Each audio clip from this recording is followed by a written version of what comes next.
and get started. Yeah, okay. Oh, that's all right though, brother. I know we starting. Dr. West, you ready? Yeah, no, absolutely. Okay. All right. Well, good evening, folks. Thank you all for joining us tonight. My name is Amira, and I serve as the Partnerships Chair at Penn Justice Democrats, Penn's premier and only populist left political organizing and activism arm, seeking to fight for the cause of working people through progressive electoral victories and civic activism. We are all, right now, living through a time of great national uncertainty and angst, characterized by the tensions of properly evicting the reality star from the White House, and compounded by the grave losses and grief brought onto our personal lives by the devastations of this pandemic. Now, more than ever before, we are seeking community, solidarity, and guidance as we try to make sense of this world ahead. Penn Justice Democrats is grateful for the opportunity to engage with some of this critical reflection and engagement work tonight with two of the most prominent and provocative economic justice activists and left scholars, Dr. Cornel West and Dr. Adolph Jr. Dr. Cornel West is a professor of the practice of public philosophy at Harvard University, and Dr. Adolph Jr., Penn Professor Emeritus of Political Science at the University of Pennsylvania. I had the personal privilege of taking Dr. Reed's very last African-American politics class at Penn, which he claims to be was the best class in his 40-plus year teaching career. So thank you both for joining us tonight. Yeah, well, thanks for asking us. I think we're both very happy to be here. Absolutely. It's a blessing to be here, very much so. Wonderful. Thank you to the audience for joining us tonight. Our event tonight will be broken into 40 minutes of discussion on 6 questions presented by the Penn Justice Democrats and Penn DSA, our collaborating group for the event tonight. The last 15 to 20 minutes will be open to audience Q&A, where folks in the call will have the opportunity to ask a question to our speakers. Throughout our discussion, if you think of a question that you want to ask, please privately message Tom Stachin. Tom, do you want to say hi? Hello, just so you can find me in the Zoom. Yes, letting him know privately and through message that you would like to either unmute your mic and ask a question at the end during the Q&A, or if you are unable to unmute your mic, you can just put your question and send it to Tom, and Tom will read it out at the end. Before every question is posed for the speakers, our wonderful PJD member, Emily, will insert the question that we are asking in the Zoom chat, so folks in the audience can follow along the question, and both of our speakers can look at the question to refer to it as we are discussing. We are encouraging all folks in this audience, in the call tonight in the audience, to engage with us throughout the event by typing your thoughts, reactions into the chat function. So now let's go ahead and get started right into the discussion for the night without any more waiting. So right now, Dr. Reed and Dr. West, Joe Biden is currently on track to gain his victory to the White House with an embarrassing narrow margin against one of the most incompetent and unpopular presidents in modern American history. In fact, President Trump has not only maintained his 2016 voting base of over 69 million votes, but he has also gained an edge with women, Black, Indigenous, POCs, LGBTQ+, and other identitarian groups the Democrats claim to have an appeal to. Exit poll data is revealing that compared to 2016, in 2020, Trump received a 3% to 5% increase in the vote of white women, Black women and men, and Latinx men and women, and a whopping 14% increase in the LGBTQ+ vote in 2020. Wow. So what does Biden's narrow presidential victory tell us about the future of the Democratic Party and the effectiveness of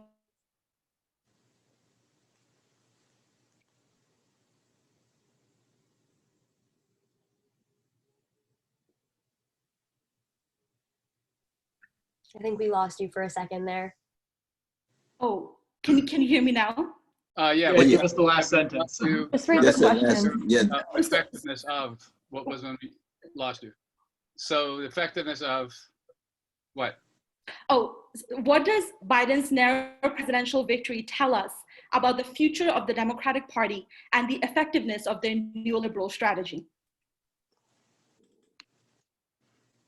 Now, I think we should start with the towering political theorist of radical democracy in the American empire, our dear brother Adolph Reed, who's been so consistent over almost 40 years of truth-telling and justice seeking. So you want to jump right in, my brother?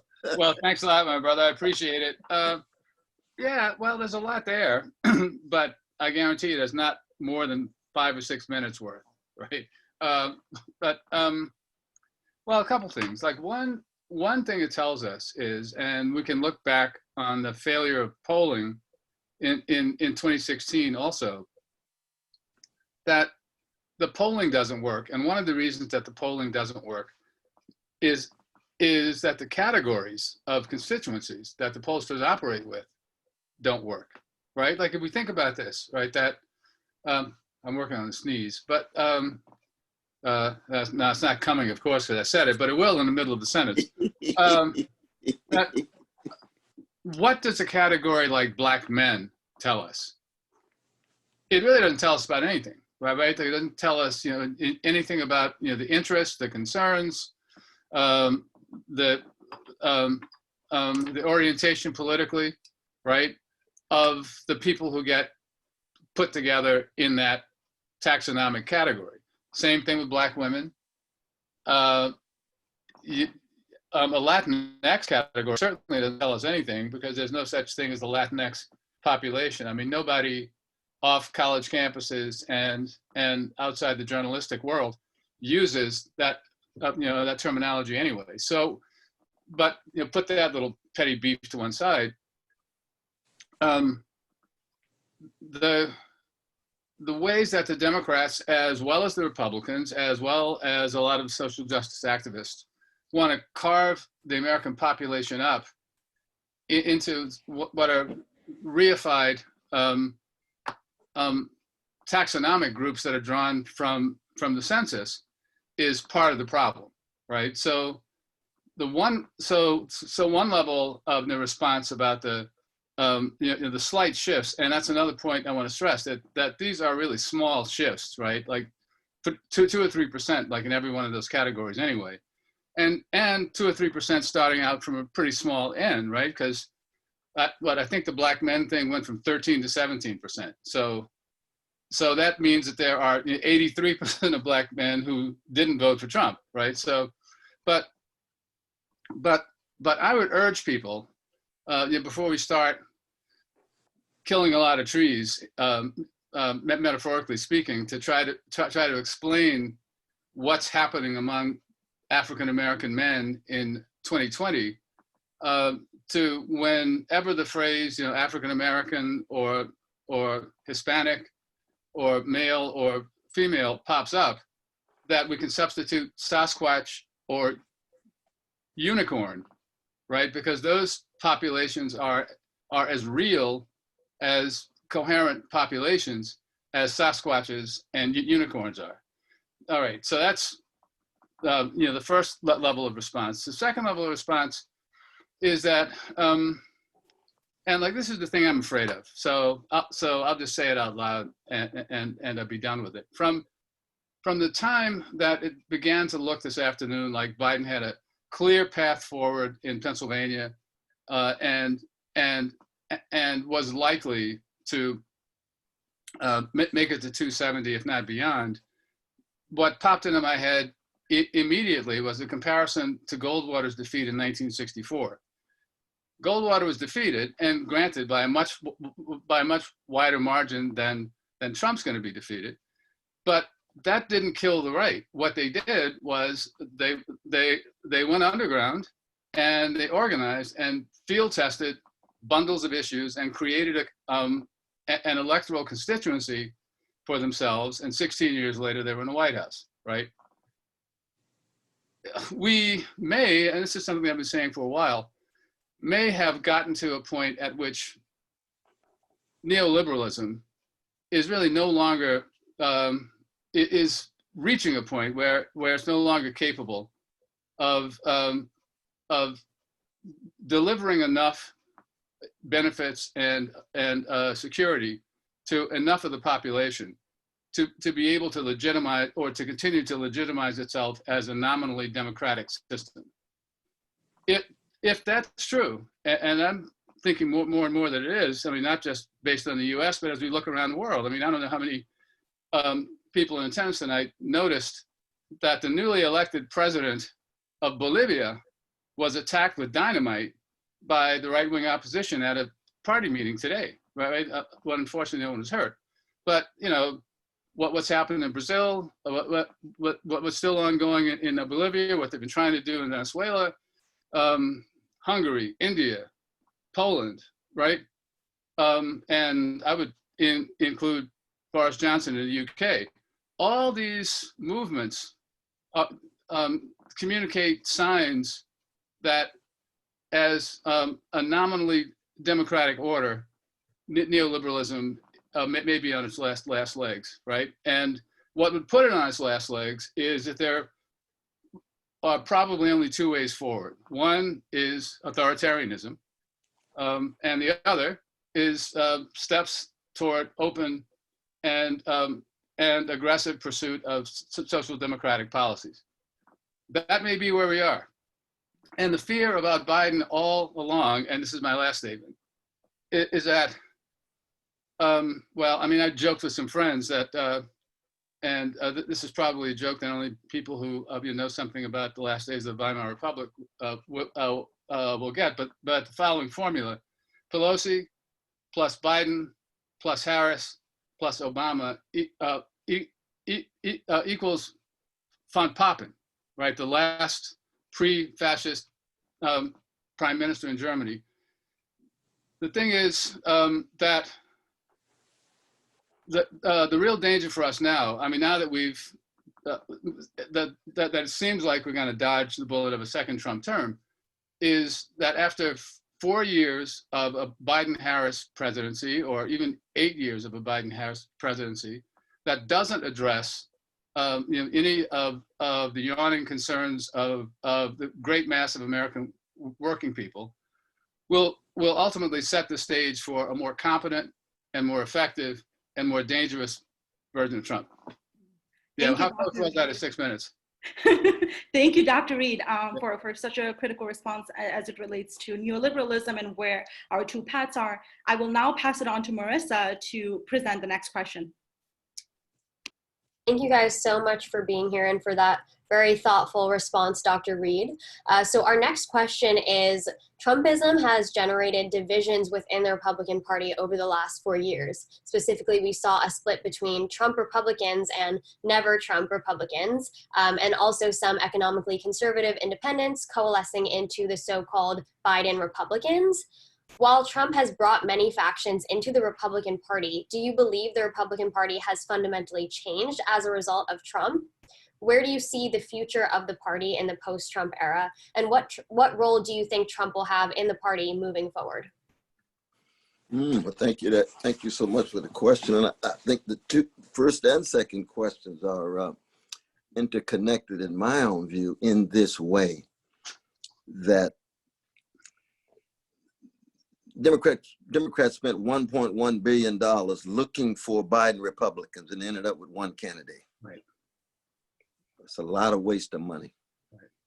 And it's partly because neither party wants to get at the rot. Remember that wonderful line in Hamlet, something is rotten in the state of Denmark, as said by a worker. And what's rotten in the American empire is the predatory capitalism that's been rationalized and legitimated, first by neoliberals for the last 35, 40 years, but then with the neo-fascist emergence under Trump, in which he pushed out the establishment in the Republican Party and became outright tied to big money, outright tied to big military, with a white supremacist and a male supremacist face, beginning with Mexicans, Black folk, Muslims, and others. And the attempt then, and with even escalating paramilitary groups that we have to talk about as well. So that what has happened now is that the Republican Party has been Trumpified, which is to say, it has become the neo-fascist wing of the ruling class, still tied to the financialized version of a predatory capitalism with Wall Street in the driver's seat and the Pentagon militarism still hidden and concealed. So the rot is hardly available to our fellow citizens in public discourse. There's no serious talk about the role of Wall Street. There's no serious talk about the militarism, the 53 cents for every dollar that goes to the military industrial complex, and the war marketeering that's going on, and the thousands of bombs that are being dropped, and the drones and so forth. But then the neoliberal wing, which was viewed as the sophisticated wing, that's the wing of the pundits, that's the ring of corporate media, that's the wing of normalized discourse, it begins to implode, to lose its legitimacy, as Brother Adolph is talking about, and to lose its institutional capacity. Even if it had the legitimacy, it isn't clear that it can deliver anyway, because the state has been hollowed out when it comes to serious delivery of social programs. It hasn't been hollowed out when it comes to military work. No, that military dimension of the state has been expanded over and over again. And our fellow Republicans, including members of the squad, often still vote for military expansion. They're in solidarity with even the Trumps on that issue for the most part. Bernie cuts against it, but the Democratic Party itself has moved so far to the right that it has lost its legitimacy. And so we did, many of us said we got to vote for the mediocre, milquetoast, neoliberal centrist because he's better than fascism. A fascist catastrophe is worse than a neoliberal disaster. Now we got to come to terms with the neoliberal disaster.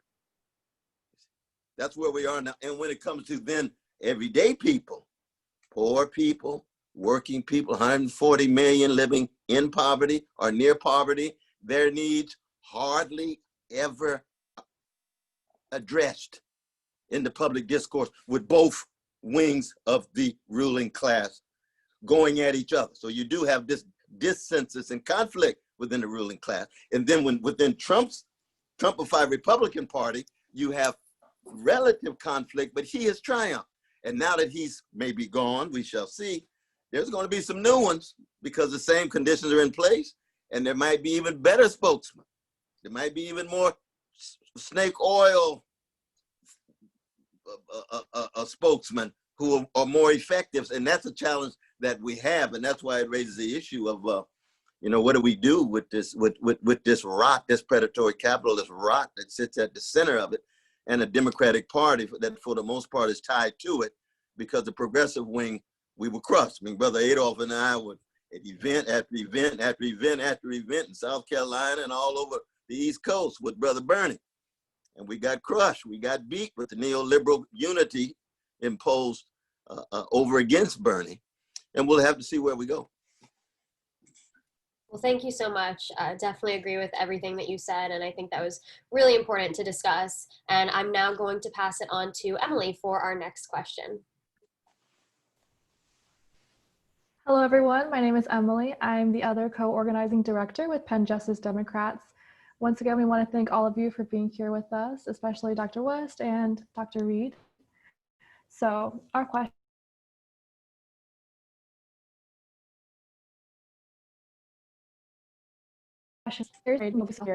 gave birth to the #resistance and Blue No Matter Who coalition of voters whose sole focus has been to get Trump out of office. Now that Trump is out of office, what do you think will happen to this group? How can we as progressives collaborate on an individual level with this group for meaningful left organizing moving forward? All right, so should I take this, Cornel? Yeah, absolutely, my brother. Absolutely. Or start. Well, all right. So, like, here's the first provocation of the night, maybe. Hashtags are not movements, right? And what we've got to do is, especially given the state of play that Cornel just laid out quite clearly. We've got to start out from trying to connect with people who don't already agree with us about everything, right? I mean, there's been a tendency in what passes for a left in the US for a long time to lose sight of a distinction that a friend and comrade Jane McAlevey has made quite powerfully between mobilizing, which is getting everybody who was on your side and moving them to express themselves in some way, and organizing, which is talking to people who are not already on your side to try to win them over. It's like what the Maoists used to call the politics of uniting the many to defeat the few. I think one problem with the idea of resistance is that it's not affirmative, right? And people won't build a mass movement to resist. People will shape a mass movement because they want stuff, right? Like the civil rights movement, for instance, wasn't built around an abstract opposition to something called racism or white supremacy. The civil rights movement, as was black insurgent politics from the 1930s through the 1960s, was built around trying to organize masses of people for specific stuff and against specific stuff, right? Against Jim Crow, for the right to form a union, for the minimum wage, et cetera, et cetera, et cetera. So what's killing us, and I guess I'll slip this point in here now because it's connected, though it may not seem like it. It might seem a little aphoristic, but we've got to keep in mind that people voted for Trump, and maybe this is a lesson if one wants to take a lesson about Trump's expansion of his base or his vote total among POCs and especially LGBTQ people, which I have to admit is kind of astounding. But people voted for Trump for many different reasons, right? In the worlds that we inhabit, right? It goes without saying that a vote for Trump is a vote for white supremacy. Maybe not, right? People have capacities to look past the things that they aren't especially concerned with and to stress the things that they are. If you know that the Democrats have given you one horrible trade agreement after another that takes your job away, that they've the tech giants have contributed to the immiseration of big swaths of the working class, no matter what color, right? So we have to try to figure out, first of all, talk to people and get a sense of why they actually voted for Trump, what appealed to them about Trump. But beyond that, Trump or no Trump, what we know the reasons that masses of working people are disaffected from both parties. And like, don't forget, in 2016, a vote for Trump was, among other things, an expression of disaffection with the mainstream of the Republican Party. So what we need to focus on going forward is really what we were doing through the Sanders campaign, right? Trying to build a popular base around issues that working people found exciting, right? Like, Medicare for all. For instance, you remember in more than 20 consecutive primaries, Medicare for all was a big winner, like in the exit polls, even when Bernie lost, even in South Carolina, where Clyburn or Biden cleaned Bernie's clock. Still, a majority of Democratic voters said that they preferred Medicare for all. And in our work down there, we had more than 18,000 South Carolinians, mainly Black, mainly working class, signed pledges saying that they would prefer to vote only for candidates that support Medicare for all. And when people started talking among themselves around the significance of a public good framework for government, you think, well, yeah, healthcare ought to be available to right or to all as a right, but so should higher education, and so should decent housing, et cetera, et cetera. So we can't let the way that the corporate media and the talking heads, who, as Cornel also pointed out, aren't talking to us, like they're talking to Wall Street and the neoliberal policymakers. We can't let them set our understanding of what the political agenda is going forward.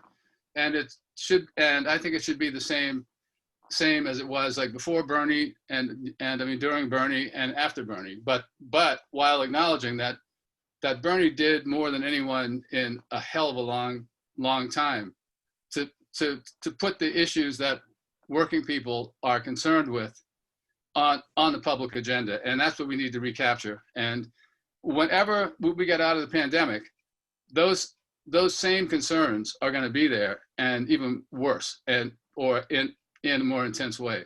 So I wouldn't, I don't care that much about the resistance, to be honest, right? I mean, I think we need to build our own movement based on our needs and agenda. Thank you, Dr. Reed, for such an insightful and thoughtful answer. I will now pass it on to Jacob for our next question. Well, thank you so much for that. And yeah, my name is Jacob Brown. I'm the Internal Affairs Coordinator for PJD. And so our question here is, results from this election have revealed critical differences in the voting behavior between white and BIPOC working class voters. Many argue that race and other social issues keep white working class voters in the Trump coalition. Is class solidarity based on populist left economic policies possible with the white working class? Or does internalized racism and white supremacy make them a lost cause? And if class solidarity is able to cut through racial tensions, how could that be achieved? Wow, appreciate the question though. Boy, you got some wonderful questions here tonight. I can tell you that. Sure do, don't they? That's the truth. That's the truth. Well, first I want to build on what Brother Adolph said though. You see, because you only got two major options for the whole country, you have to choose between neo-fascism and neoliberalism. See, when you choose neo-fascism, it doesn't mean everybody who chooses that's a neo-fascist.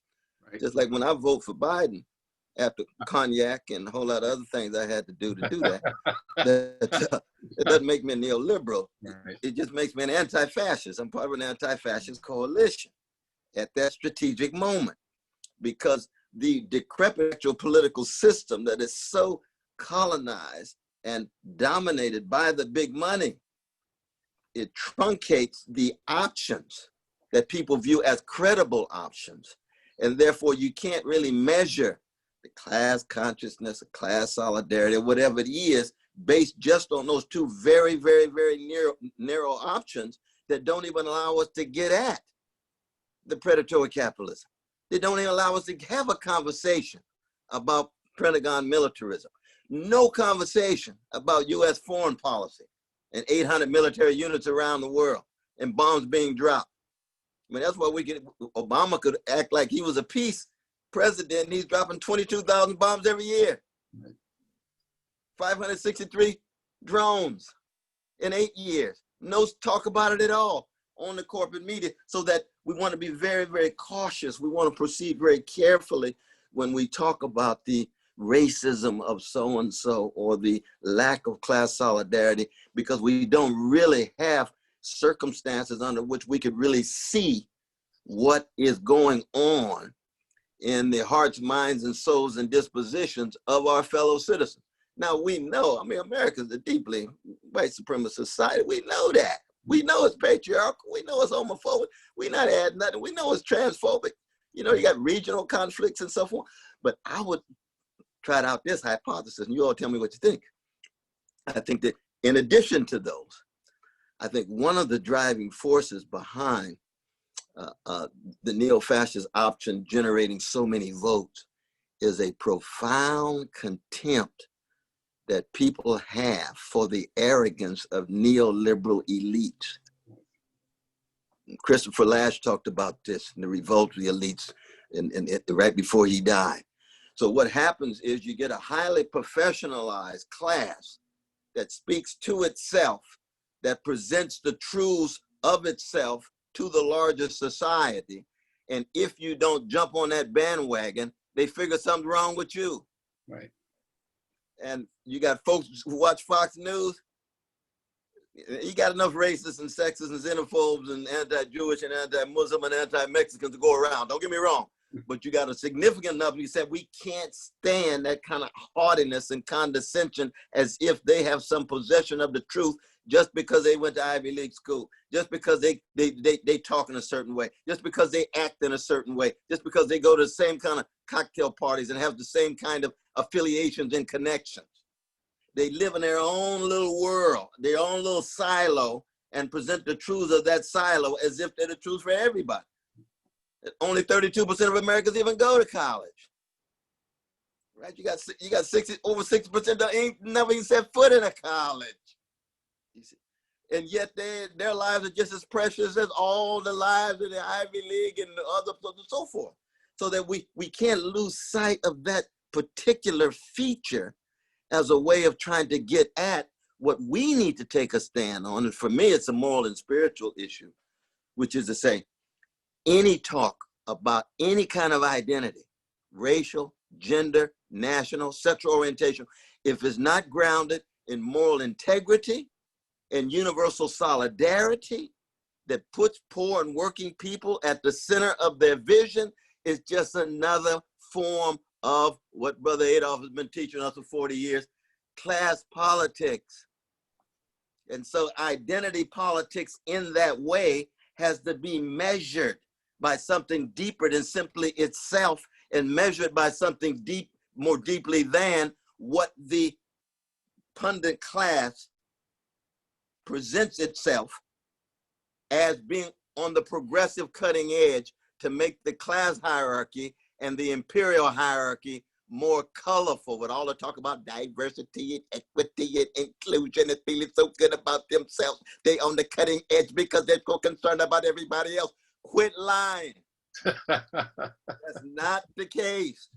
You're not committed to abolishing poverty. You're not committed to hitting mass incarceration regime. You're not committed to making sure workers are treated with dignity and they can raise their voices at the workplace, as well as have access to fair wages and living wages. You're not committed to a transformation of the role of Wall Street. That's why all the Wall Street gangsters didn't go to jail under Obama, under Eric Holder, under the Democratic regime. So that's the kind of challenge I think we have in talking about these class dynamics as it relates to the white supremacy, the male supremacy. And we know these are, these are very ugly evils, but we can't fetishize these ugly evils in such a way that we also don't see the ways in which they're grounded in the predatory capitalist order and connected to empirical tentacles around the world.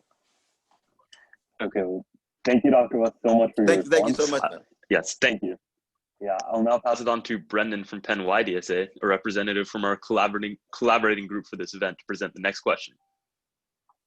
Thanks so much, Jacob. And thank you, Drs. Cornel West and Adolph Reed, for being here.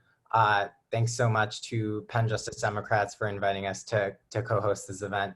As Jacob said, I'm Brendan. I'm one of the co-organizers of Penn DSA, along with Tom Finelli and Sarah Shaman. And the question we'd like to ask you today is, how can we pressure the Biden administration to pass populist left policies towards an ambitious and transformative agenda, especially when the administration is facing a divided Congress and a 6-3 conservative majority in the Supreme Court? Yeah, that's another very good question. It is very good. Look, I'll say this. Even putting aside the divided Congress and the 6-3 reactionary dominance of the Supreme Court, we've got to keep in mind that the left was defeated roundly, right? So we're not really in a position to pressure the Biden administration to do very much, right? I mean, we can go through the motions. We can have what my comrade Mark Dutzer calls a pageantry of protest, right? But we're not in a position. And in fact, I mean, it may be time to start rethinking the centrality of the push for Medicare for all, because frankly, when Biden got the nomination, and with the dominant tendency within Congress, that's not going to go anywhere, or at least not through the legislative route, right? I think trying to build support in Congress made sense between 2016 and 2020. the crushing defeat that the left suffered means that we need to go at this a different way. And one of the things that we've always done with our work in the Debs Jones Douglas Institute is we do a lot of trainings with unionized workers around Medicare for all. But at this point, like, we've been thinking about not even focusing so prominently on Medicare for all, but to discuss that. Let's say, look, change is coming to healthcare, and the working people need, especially people in unions, but not only people in unions, need to get some sense about what the possibilities are, and how we need to start trying to fight to advance popular interests with respect to healthcare and like everything else. Because the thing is, we aren't going to be able, what we think of as the movement, and I'll be kind of blunt about this, what we think of as the movement is itself much more articulated as challenges from the periphery of the left wing of the neoliberal consensus than it is something that's external, right? And this goes back to the mobilizing versus organizing as approaches. We need, and of course, yeah, we got to do whatever we have to do to stop the bleeding, right? At the moment, like we just finished doing, I hope, for now. But we're not going to get anywhere until we can build a force that can go on the political offensive with the objective of changing the terms of political debate, so that our issues don't get talked about on MSNBC, because they never will, right? Because MSNBC, it is an agency. It's a press agency for the left wing of neoliberalism, right?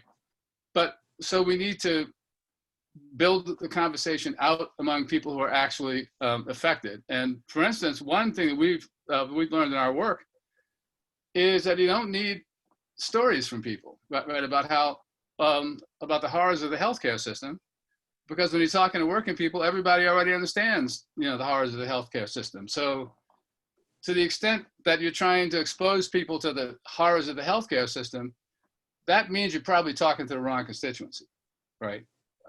So I had something else to say, but it might come back to me later, and I've talked enough as it is. But was that responsive to your question, actually? Yes, it was. Thank you so much. Sure. Yeah, I mean, it's just one of the greatest challenges we face going forward.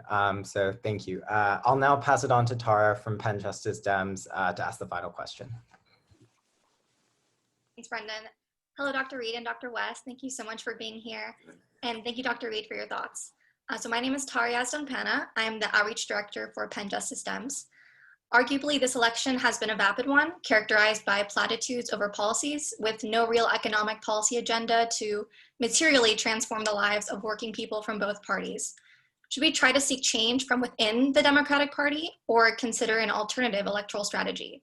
Or is electoralism ultimately futile in the right-wing political culture that we have and the flawed democratic structures that we have?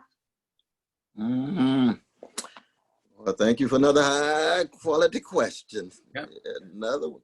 Well, I mean, one is that we've got to be jazz-like, which means we've got to use all forms of weaponry in order to zero in on the dignity and decency of working people and poor people. And what that means, and we have to look at the electoral political system, as decrepit as it is, as a site to get all of the concessions we can for poor and working people. There's just no doubt about that. We have to be realistic about what the possibilities are. Brother Adolph points out all the time, and rightly so.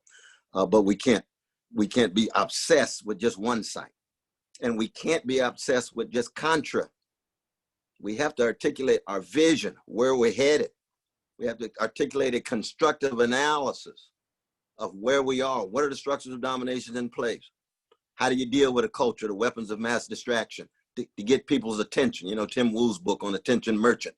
How do you get the attention of folk so they can begin to see things more clearly, provide different analytical lens to understand what is going on in their world? And you only do that within a left opposition culture a left opposition set of institutions, a left opposition set of structures, and a left opposition party. I mean, that's why I'm spending time with the People's Party now with Brother Nick Branner and others, because you get some possibility of a space opened up. Now, that does not mean you just leap over the present moment. We're going to have work with very, decent folk inside the Democratic Party. Sister Omar and the AOC and the other. Brother Bernie's always going to be a brother, no matter how right or wrong he is. You know what I mean?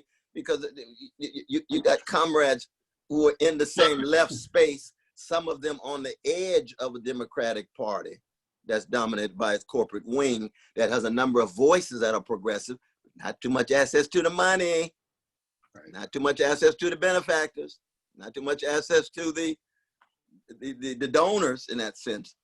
But we've also got, as Adolph says, that we got to come up with vision analysis and a common language that convinces folk who are catching hell. A lot of the folks who voted for Trump are catching hell, but they don't have lens to understand it. And they know the neoliberal rule didn't work, and they don't think there's any other alternative other than the neo-fascist option, you see. And if we can't come up with an alternative, strong, credible left vision analysis and a set of institutions and even pre-party and party formation, then we're forever parasitic on the Democratic Party. I'm convinced the Democratic Party will never be the institutional vehicle by means of which the sacred needs of working and poor people will be satisfied. They're too intoxicated, they're too seduced by big money. And they're scared to hit militarism head on. We've seen that over and over again. But we've got to have this strong commitment to a solidarity, because as long as we remain so divided on the left, and by divided, I'm not saying the opposite is unity. I don't believe in unity. That's a military band. I'm with Duke Ellington's band. Duke Ellington don't want no unity. He want lifting every voices bouncing off against each other with all the dissonance, all the antagonistic cooperation to escalate the quality of the collective performance. That's something different. That's democratic symbolic action. Everybody finds their voice, looks for the overlap, listens, learns, engages, but constructive. You're creating something new. You're not imitating nothing. You see what I mean? Not imitating nothing. This is Coleman Hawkins' Body and Soul, 1939. Yes, here. One song that everybody singing and playing, and he plays it in such a way everybody say, what did Coleman do to body and soul? Yeah, we'll see what the left needs to do is to generate that kind of creativity based on appropriation of the past by listening to new voices, creating new kinds of voices. And so even Brother Adolph and I, part of an older generation, we look at what you all do in 5 and 10 years and say, dang, these folk done gone off and done their thing. They done lifted their voices. They got a new way in which the left can remain alive. Crucial. They jazz-like, militaristic, flat, the same old notes played together. No, we want some flat ones. We want some syncopated ones. We want some polyrhythmic ones. We want some syncopated ones. That's what it is at the deepest level. Not just to be democratic as a way of life, but maybe even to be human, flexible, and fluid, fundamentally committed to the empowerment of those Frantz Fanon called the wretched of the earth. And just to add a little tribal note, that's like also Son and New Orleans jazz. Oh, Lord, yeah. Lord, nothing tribal. Well, tribal and genius too.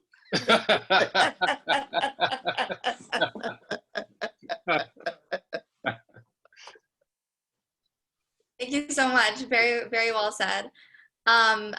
That concludes the questions from the board. I will now pass it on to Tom to moderate the audience Q&A.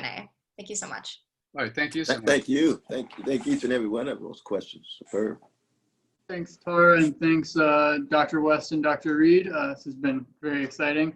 I'm Tom, Finance Chair for Penn Justice Dems. We're now going to move into the open Q&A portion of the event. As we said at the start, if you'd like to ask a question, private chat me. We're going to go in the order of people who request to ask, first come, first serve. If you would like me to read your question, as opposed to you reading it yourself, private message me the entire question and say that you'd like me to read it. If your question has already been answered, you previously sent it to me, just send me a private chat saying you don't want to ask anymore. Our first question is from Cypress Mars. Go ahead and unmute your microphone and you can ask your question. Hello, good evening. Thank you so much for being here with us, Dr. West, Dr. Reed. My question is about how you think about the force of big tech and surveillance as like reinforcing the neoliberal order in this moment. I'm thinking particularly about like the result of Proposition 22 in California and about the California generally thought of as like a liberal bastion in the United States defeated this like really essential proposition that would protect the rights of workers, and also just about how the left can even think about organizing with the extent of digital surveillance. I am involved just peripherally with a unionization effort at the Philadelphia Art Museum, and all of their organizing happens on Google Sheets, which is like neither secure nor private. And so if at any point the Google decided that they wanted to stop that organizing, they could. And so I just was wondering sort of how you're conceptualizing like big tech's role, and then like how the left should be thinking about responding. I'll pass that on to you, brother, if you think you can take it. Well, it's a very, very crucial question. I'll say just a little bit and then pass it right back to you, my brother. Is that all right? Sure. Because I mean, I think this is one of the reasons why we have to be fundamentally committed to libertarian sensibilities and transparency. This is why what's happening with Brother Julian Assange is so very important. This is why what's happened to Sister Clark is so very important, that we've got to ensure that voices can be raised and that there's some kind of mechanisms in place that won't allow for the kind of arbitrary surveillance that we've seen targeting the history of the left for the last 200 years. Less sophisticated technology, but still surveillance, still repression, and so forth. So that the commitment to robust liberties becomes an integral part of what it is to be a leftist. But the other side of it is, see, big tech itself is part of the predatory capitalist order that we're talking about, so that it's always subordinate. It's under the aegis of the profit maximizing. It's under the aegis of the greed that we're concerned about. And so you have to have a strong enough state that could bring some kind of power to bear on them, but our state is so hollow, it's so empty, it's so shallow in terms of having the institutional capacity to even do that. And so we have to at least raise the issues and talk about, you know, what the challenges are and how difficult it is. But I appreciate you raising that deep question. I don't have in any way an adequate response to it. But Brother Adolph, you want to jump in on? Yeah, I'm going to say a couple of things because I don't have an adequate response to it either. I will say this, though, like the whole time, which is basically the 90s and the first five or 6 years of the current century, that we were working on trying to organize a Labor Party. One of our internal slogans among ourselves, or perceptions anyway, was that we were actually trying to build a political force that was serious enough and enough of a threat that they'd come after us. And that's not like we were masochistic, but we also understand the way that class power works, right? And we've seen this happen now with the brutal move on the pink tide governments in Latin America, which I think is frankly like a warm-up back for what's happening here. And it's just the nature of class society, right? I mean, the civil rights movement and the second wave of the women's movement were as successful as they were because they didn't challenge fundamental capitalist class relations. In some ways, some people would have argued that they were alternatives to challenging fundamental capitalist class relations, but you also take what you can get, so that's understandable too. So from that perspective, and I know this like makes me really, really old school from from a generation even before ours. But that if we're effective in building a challenge through, democratic means, and the Workers' Party government in Brazil, and the PSUV government in Venezuela, and the MAS government in Bolivia showed this very clearly. If the ruling class thinks that they can't defeat you through regular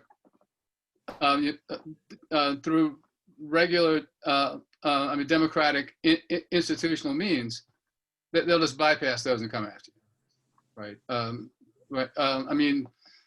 The Workers' Party government was deposed through a series of constitutional coups or judicial coups, right, where they trumped up charges against the government and jailed them, basically. By the way, I don't know how many of you were around Penn by 2017 or 18. I can't remember which it was. But Sergio Moro, the thug, whom Bolsonaro made justice minister, was given an award by the Penn Law School at a conference for integrity in government. Well, you wouldn't expect the Penn Law School to be able to find integrity or identify it if it were like a Burmese python that crawled in bed with him. But still. Anyway, yeah, like the issue is real. But it's also, and we definitely need to fight for as much openness and transparency as we can. But we also, like, if you are serious, politically, and want to transform the society, we just have to accept that, as we said with the Labor Party, like, we're trying to build a political force that's serious enough that will expose us to the full thrust of a coercive response, legal and illegal, from the state. And if that's not what you want to sign up for, then one at least should be clear about it, right? Right, because I would never propose to people that they need to take risks, right? Because we want everybody to do whatever they feel comfortable doing, but we need to understand that this is part of what's going on here. Thank you so much. Those were interesting responses. We're going to try and limit responses from now on to around 2 to 3 minutes, just because we want to. Yep. We have a lot of people, a lot of questions coming in, and we want to try and give as many people a chance. Sure. Our next question is from Zain Pasha. I'm going to be reading it. What do you think is the best course of action for ending neocolonialism in the global South from the West? And we got 2 minutes for that one. Oh. Go ahead, man. You take them. Ooh, we need some magic for that one, though. I can tell you that. One is you need to just put a spotlight on what the realities are, so you can get beneath all of the lies and the crimes that are being hidden and concealed. And the second thing, we have to highlight those particular groups in each respective country who constitute serious substantive countervailing forces. Right. And the only thing I would add is change the U.S. But because the U.S. is at the storm center of all of the evil, and well, not all, well, way more than its share of evil, and about 5 other big countries' shares of evil too. So, best thing we can do for the global South, as we said like a generation ago when the global South was called the Third World. The best thing that we can do for the countries that are and peoples that are victimized by imperialism is to attack, the core of the imperialist world order. Thank you. And our next question is going to be from Elias Aceves. Hi, thank you. So I think you guys have already touched about this briefly, but I guess my question kind of surrounds, what is kind of the effectiveness of organizing within the Democratic Party when we've already seen social democrats such as AOC or Senator Sanders become absorbed within the Democratic Party, especially during after the primaries. I guess what is stopping us from, I guess, organizing a united workers' party that kind of seeks to bridge this partisan divide between rural and urban working people? And I think you guys also briefly touched upon this about, the fetishization of white supremacy and like not critically analyzing the Trump supporter. And like an add-on onto that is like, how do we stop essentializing conservatism to be this inherently white value? And how do we stop allowing affluent neoliberal Democrats to create these false narratives of projecting social liberalism upon non-white working class people, which kind of intensifies this white and non-white working class divide among people? How do we kind of just begin to deconstruct the identity politics that you both have so succinctly critiqued on through many works, that when so many people on the left are college-educated folk who have internalized these beliefs and have assumed the role of to be a vanguard of working people, when most college-educated people kind of have no proximity to what the working man in America actually experiences? Yeah, can I say three quick things? Absolutely. One is, I've been saying a lot lately, but like we have to stop treating joining the movement like it's pledging a frat, right? Like you don't, because the way that we approach it is to test people to see whether they deserve to be part of our movement. And that's, what's the phrase I'm looking for? Ask backward. But the second point is, I don't think it's quite fair to Bernie, that characterization, because we don't have power elsewhere, right? And if you want to try to move an agenda that has institutional components, then at the moment, that's where it's possible to move them. And I was skeptical in 2015 about Bernie's gambit of using a national election campaign to jumpstart movement organizing, but he did it brilliantly, right? The final thing I'd say is that I think, and I understand the impatience, right? Because the impatience is born of the real crisis at the moment. But that new political force just won't come that way, right? Like we can't create it, right? It's got to emerge organically from the struggle. And I say that as somebody who's been, well, first of all, spent 15 years plus trying to build a labor party, but at least that was anchored in the trade union movement, right? And I'll talk in a different time about the character of that experience. And I'm also somebody who has been like waiting for the Democrats to have their Whig moment from the mid 1850s for the last 30 years. It seemed to be getting closer to it. But that's not how the new vehicle is going to come. Like the new vehicle is going to come out of, connections and alliances that are formed in the course of struggle on the ground. So I think it's a mistake to think about going at it that way instead of the other way. And I can just add briefly that one of the wonderful things about trying to be true, even when you're unpopular, is that history is so unpredictable. We have no idea the impact that events will have on a Biden administration. The first time he does something vis-a-vis Wall Street and he's friendly, or a new war breaks out and people see very clearly how militaristic he is, or a whole host of other things, that shifts people's perception. So you just don't know what's coming. What we have to be is fortified enough to say, we've got our vision, analysis, integrity, and solidarity, and we holding on to it. Jane Austen called it constancy. Now she's talking about marriage and other things, but we're talking about the value, that constancy. That's what Brother Adolph is at, that constancy. And you don't know where these things are going to shift in this regard. And when they do shift, you have to be as ready as you can.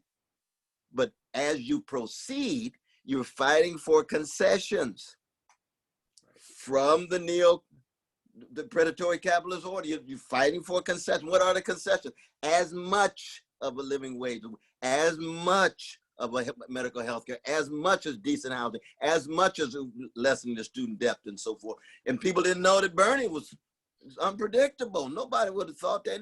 I don't think there's one social critic who would have thought that this brother from Vanilla, Vermont, coming out of Jewish Brooklyn, and not the most charismatic brother in the world, you know, but got his heart right, his vision right, and generates this magnificent, I would say, motion and momentum. I'm very reluctant in using the word movement. I'm like Brother Adolph in that regard. Motion and momentum around campaigns is very different than movements based on organizing. So that's I hope that's a certain kind of sign of not so much hope. I don't like to talk of hope. I'd rather us be a hope than talk about hope. You got to exemplify hope in your life, your work, your deed, your text, your witness. That's hope. Actually is a effect of action. Hope comes from deep bearing witness. You don't have a hope and then become a witness bearer. No, it's not like that. Life is not like that. You get hope when you fall in love. You don't run around with hope, and then fall in love. When you fall in love, then you have hope. The real hope. And I'm not talking about that cheap optimism. So that in that sense, we have to be able to have a kind of revolutionary patience, even as we have a revolutionary tenacity at the same time. All right, thank you. And I'm not sure how much time we have left with the speakers. We have more questions. I'm fine, Brother Adolph. You all right? Yeah, yeah, right. Yeah. Right, and we're on a dime, right? And what you tonight. All right, so our next question is from Macy Stager. I'll be reading it. It looks like there is a coming coup from corporate House Democrats to throw Nancy Pelosi out of her speakership. How should progressive Democrats organize within the House with a weakening majority? And are there progressive politicians that we can organize behind for leadership positions? Perhaps Barbara Lee for Speaker. Should progressive House Democrats act in a similar manner to the Freedom Caucus or Tea Party? I got nothing because I'm not in that group. Yeah, see, I don't know the internal dynamics. We could call Brother Rowe and Canada, some of the progressives that we know, just to see what the dynamics are. Right. But it's hard to know what the dynamics of the context really are in order to make any kind of judgment, it seems to me.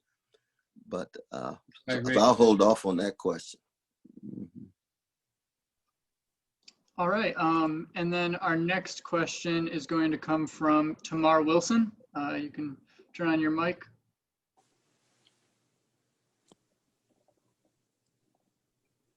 All right, maybe he had to leave. Then we'll go to. No, I'm here. I'm sorry. I apologize. All right. I'm working on my phone here. By the way, I just want to say, Professor West, Professor Reed Jr., I'm a huge fan. I have much respect for both of you. My question, just to bring it just a little down to community, is how should Black leftists, Black socialists be working in their communities to try to articulate anti-capitalist rhetoric? I did a lead off from our organization very recently, drawing from one of your essays, Professor Reed, on disparity discourse, and its limitations on trying to build cross-racial solidarity. So I wanted to get your thoughts from both of you today on how should we be addressing the Black Race Leadership class? How should we be addressing the aspirants, to the Black Race Leadership class, like the celebrity activists who are activists just for the sake of?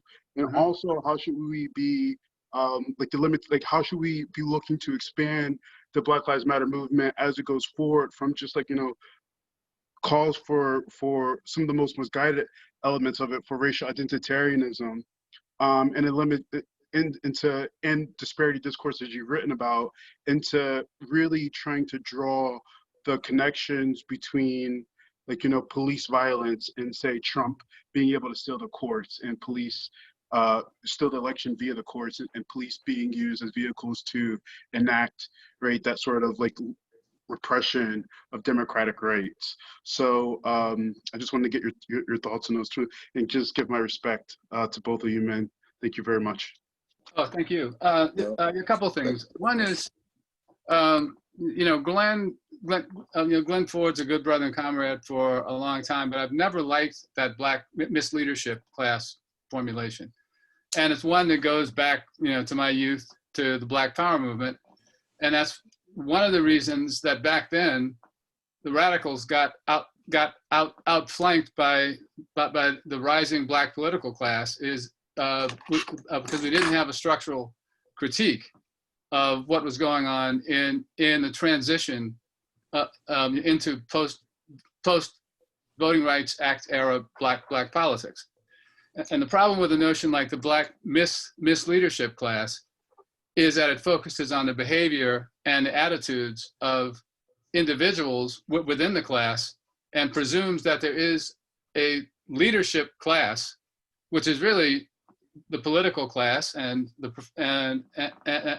professional managerial strata, which ultimately gets in the way of our trying to understand how the political dynamics that produce what is called black politics get shaped and, you know, reproduced. But that said, I guess I had what I wanted to ask a question of you is, what was the kind of group that you were talking to?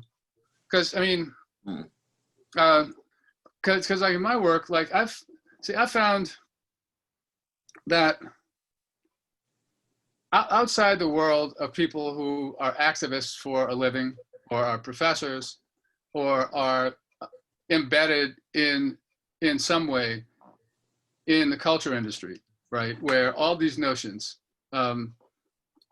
thrive and were born and contend and whatnot, but ordinary working people don't operate in that register. And what I've found is that when talking to working class black people, I really don't even need to bring that shit up, right? I mean, if somebody brings up Black Lives Matter, right, then we can talk about it and what it is and isn't.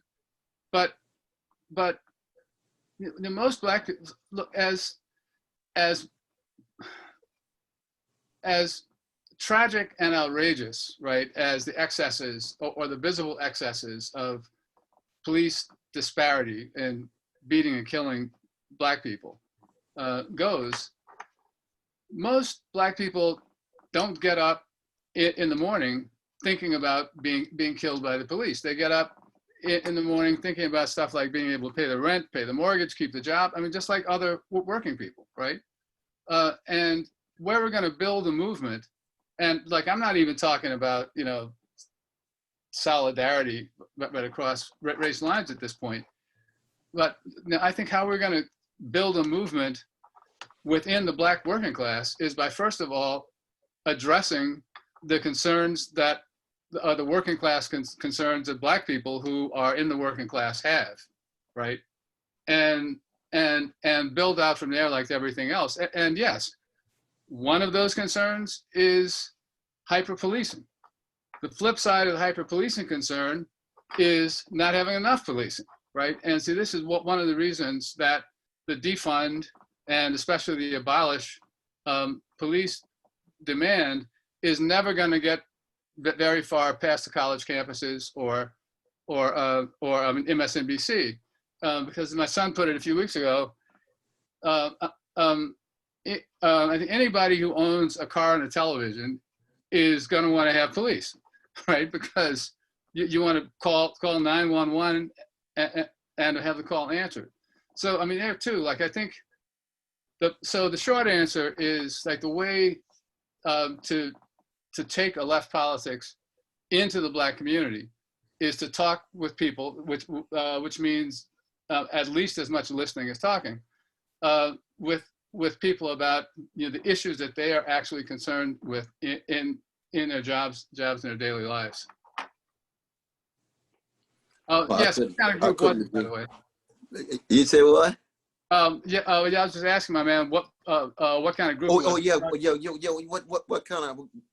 What was that context, though, brother? Alternative, the same. It's actually Socialist Alternative, the same organization that Thomas DeWant, the Socialist Seattle council member, right, that was on with Dr. West for the election coverage, is a part of. So this was their POC caucus, and I thank you for that. We do tabling where we go out and talk to working class people. So it is. I'm just trying to figure out, like, how should we be talking about these perspectives to make them more amenable. So when you talk about defunding the police, I think the issue is that how should Black Lives Matter be freezing? Like, the technique is to, like, the ultimate goal is to get a reinvestment out of police budgets, right, and into our communities for education, for housing, and these things. So the question is talking about defunding the police, like, is that rhetoric the wrong way to go about it? Would the more successful rhetoric be, well, revisiting public safety, right, yeah, and re-equity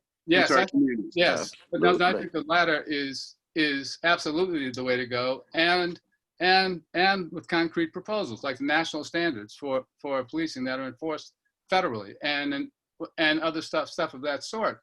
And I'd say too, I mean,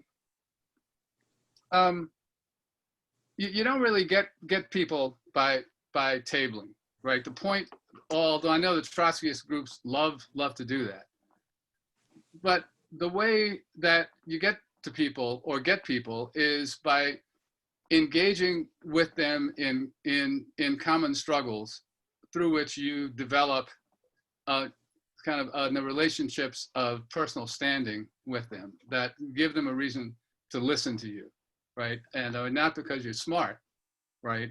And no Kautsky, but because they have a sense of shared concern with you and see that you're somebody who will fight with them for what they're interested in.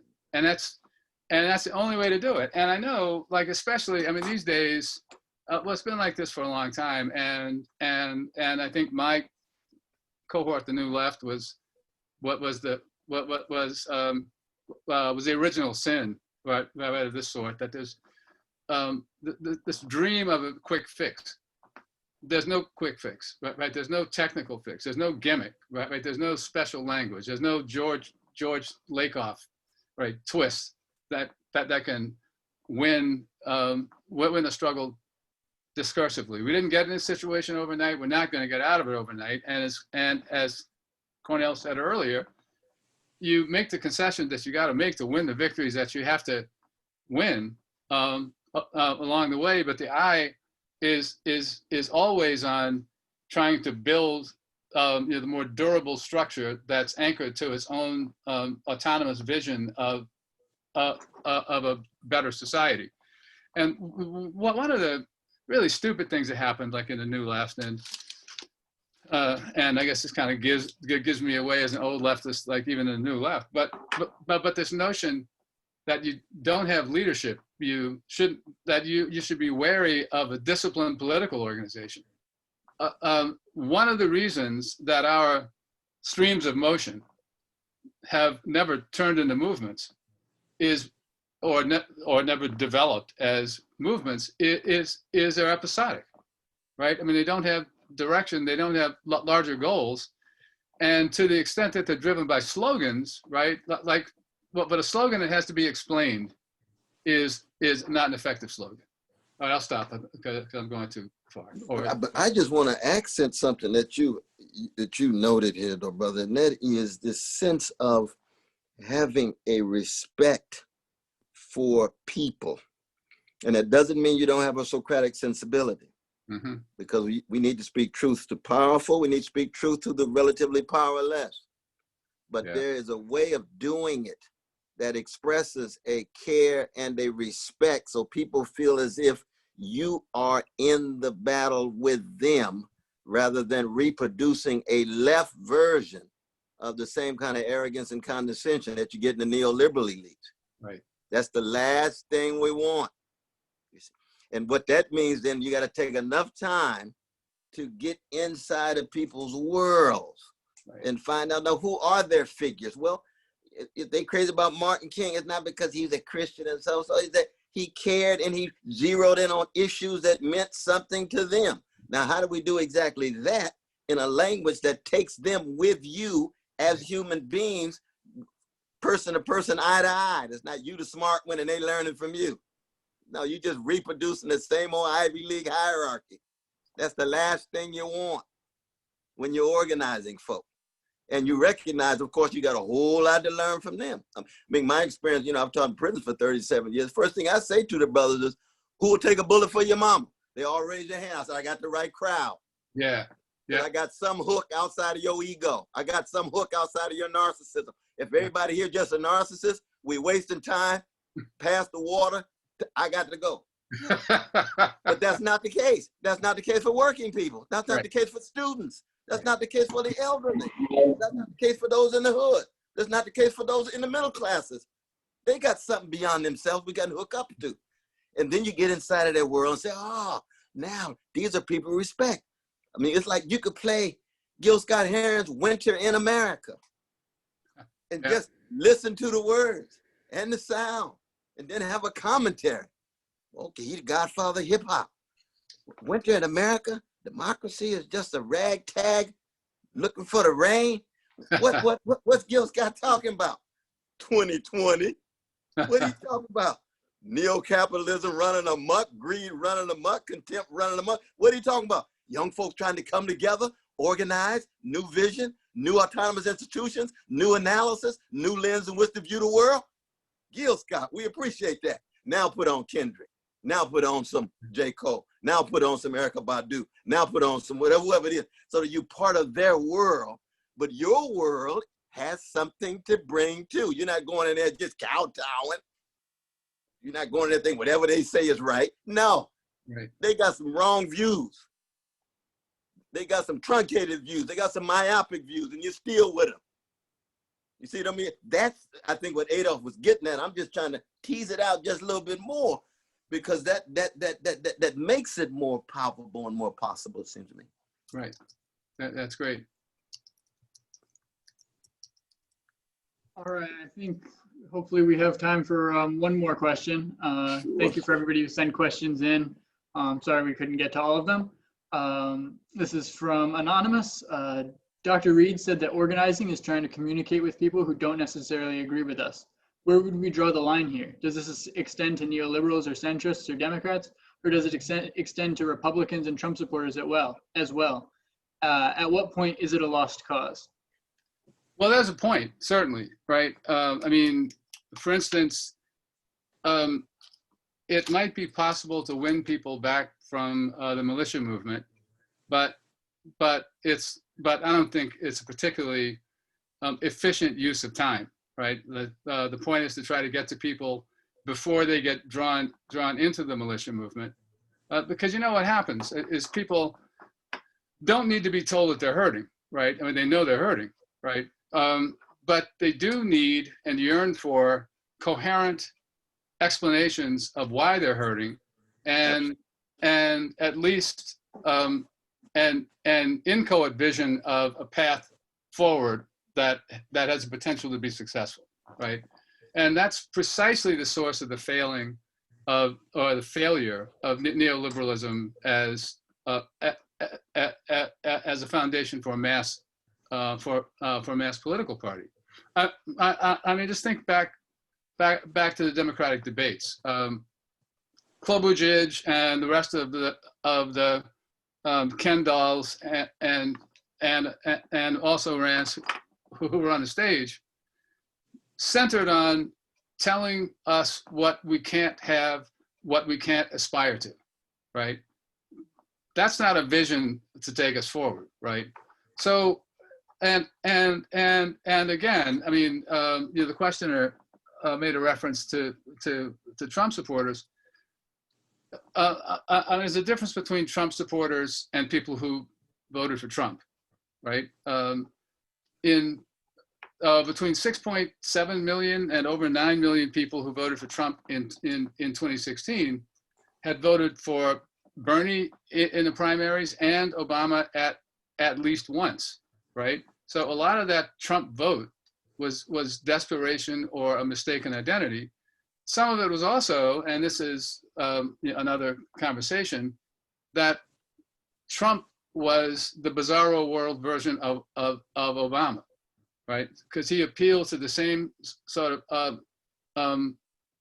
hope that empty hope that identified his persona, his embodiedness as the thing that was going to make people's lives better. So beyond that, I mean, I appreciate the sentiment behind the question, but the problem with it is the formal categories, right? Because people don't come to us as formal categories. And so my ultimate answer to the question is that you'll know where it's time to draw the line. No, I think that's eloquence and clarity, though. We just don't know. This is not an a priori operation. You don't know prior to what the context is, what forces are in place. Who would have thought that the United States would be in alliance with Stalin in order to push back a gangster named Hitler? Right. Nobody ever would have thought that, but the context shifted. Yep. And they would lose 20 million and we would lose 385,000. Yep. Now, America likes to take credit for crushing the Nazism. And I'm glad the moral sensibility is there. But in terms of what the sacrifice was, it was old thuggish Stalin and the Russians. Right. With the Americans that pushed back Hitler. That doesn't mean that you're a Stalinist because you're working with a thug. It just means that in that context, and this is extreme, you've got a different kind of alliance going on, you know? And so we just don't know, we don't know when we fuse and when we don't. When we do have to draw the line, and that's why the clarity about the coherent explanation as well as the very lucid vision and the sense that you want people who are trustworthy. See, this is another thing. You want people who are trustworthy. And we're not talking about purity at all. Hypocrisy is the vice that virtue pays, the vice pays to virtue. You see, and neoliberals have been hypocritical. Now, Trump is a gangster. He doesn't care about virtue at all. Right. The gangster is different than a hypocrite. No sense of virtue at all. He doesn't need to disguise it. Doesn't need to hide it. Hypocrite will hide it because he still has some allegiance to virtue. Our neoliberal comrades are, for the most part, hypocritical.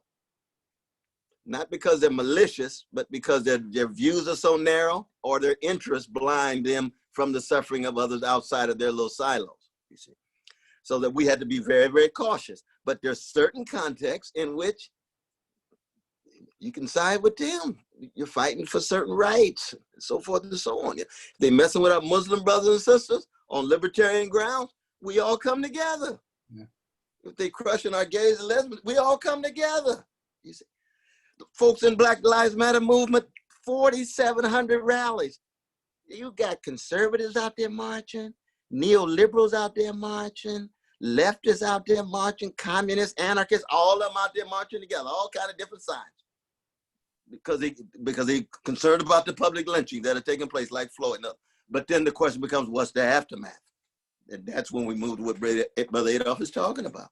The vision, the explanation, and our way forward, but with us, the left being clear of what it is that we're really committed to.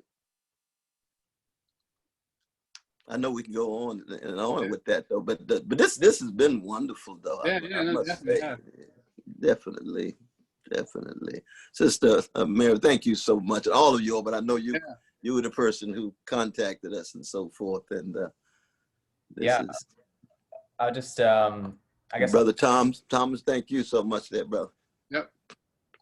So thank you so much, everybody, for coming. I'm Jack, the communications co-chair for Penn Justice Democrats.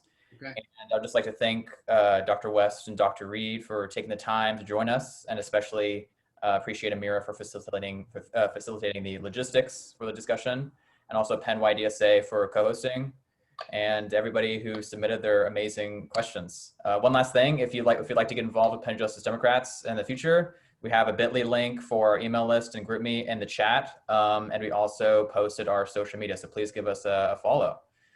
This will not be our last major discussion event, and clearly we have a lot of work to do. So I hope you guys can help join us in our organizing. Again, thank you so much.